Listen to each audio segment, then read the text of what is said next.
She married a man. I didn't know. I couldn't put nothing together. I couldn't put a bookcase together without doing it 3 times. But we learned together. She was submitted to me, and I was submitted to her. And so we walked together as one team. So now, I'm submitted to Christ. She submitted to me. And then here come the children. Children, obey your parents, verse chapter 6, in the Lord, for this is right. Honor your father and mother, which is the first commandment which promise. So the promise is, if you honor your mother and father, your life will be long and you will have a good life. That's a promise.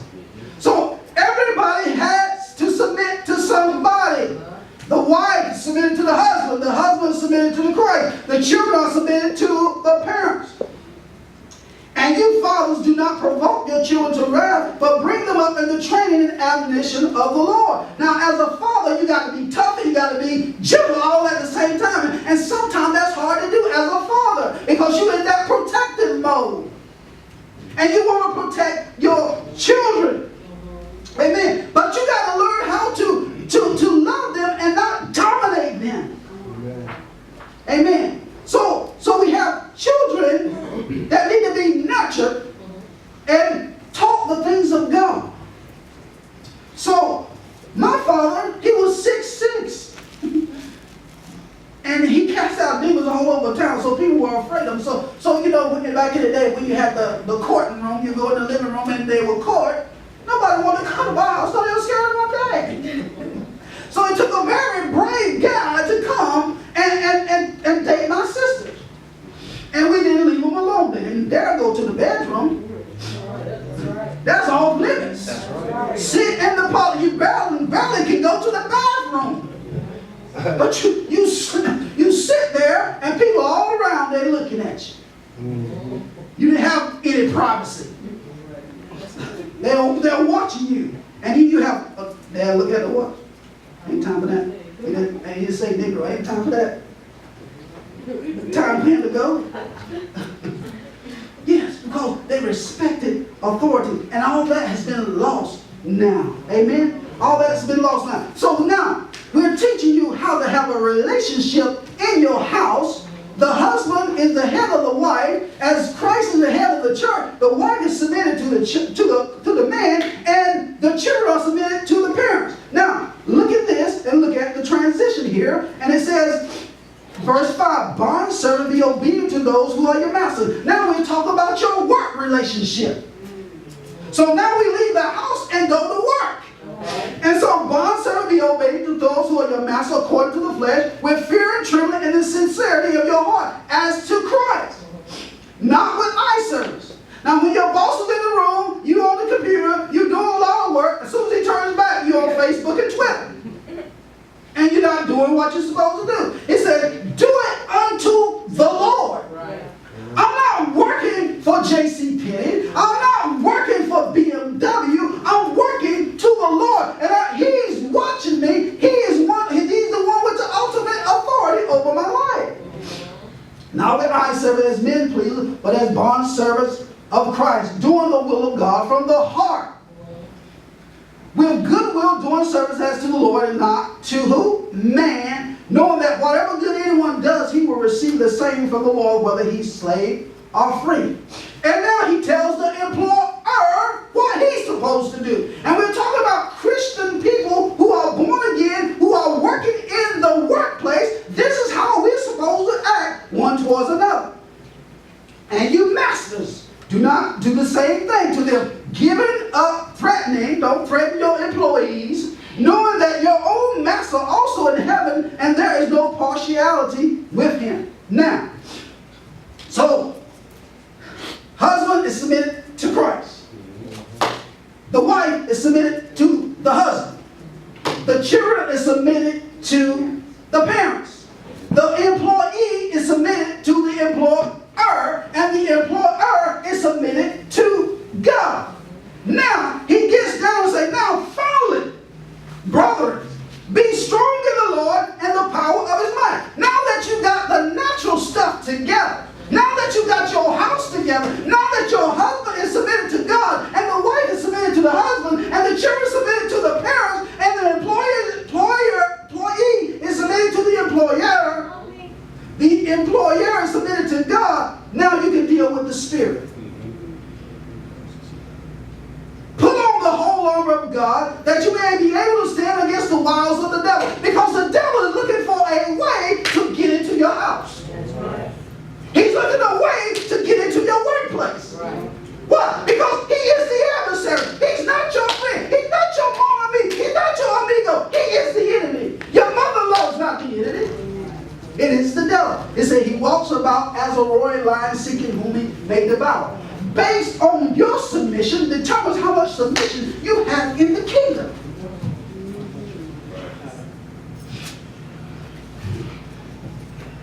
So now, all those incidents and accidents that are happening, they are designed by the devil.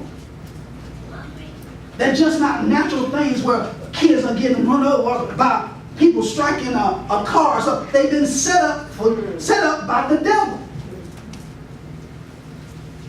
Everybody's in a rush. Do you really have to check your messages at 50 miles an hour?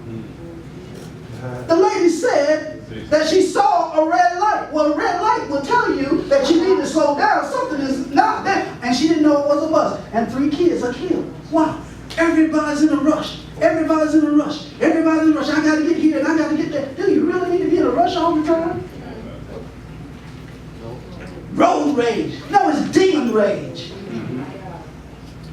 And so, we got to understand that you have authority and power over the devil if you're submitted to God. And if we don't take the authority and power that we have, the world don't have no hope. Amen. We are the rescue squad.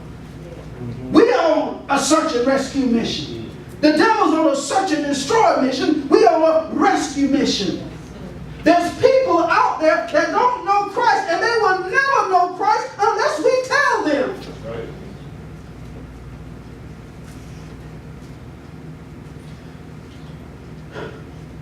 Let me drop down. Look at verse 16. It says, it talks about all the weapons.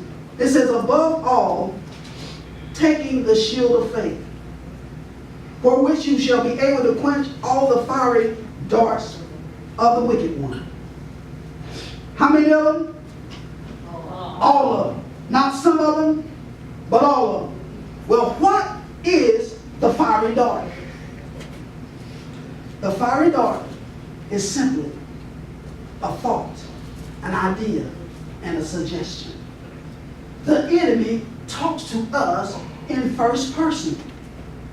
And when he talks to us in first person, we think it's our thoughts. I'm so stupid. I'm so dumb. I'm never going to be anything. Who told you that? That's not your thought. That's the enemy talking to you. It said the average person gets 30,000 negative thoughts a day.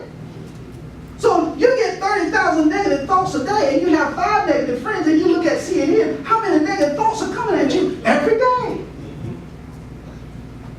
So we got to be careful and know that the enemy is sowing ideas, thoughts, and suggestions.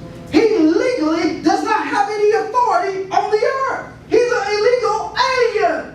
So what does he do? He takes the authority that mankind has and uses against himself.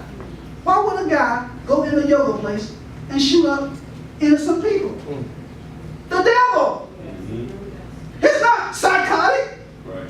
It's the devil. Yes. And the church is silent and won't say anything, and we want to bring it on. There are some psychological problems, yet, but the root of it is the devil. And who's going to arrest the devil? Not the police. It's the body of Christ. Now, with that said, the Bible says that Jesus is the head of the church, and we are the body. Right? So what part of the body does the foot belong to, the head or the body? Where does the foot connect to? The body. So if the foot connects to the body, and Christ is the head of the church, and he's in heaven, and we're the body on the earth, and the devil is under our feet, he must submit to us. When I'm submitted to Christ, my wife is submitted to God, my children are submitted to God, the devil must submit. He must submit to my authority in Christ. Amen. That's why everything's got to line up. If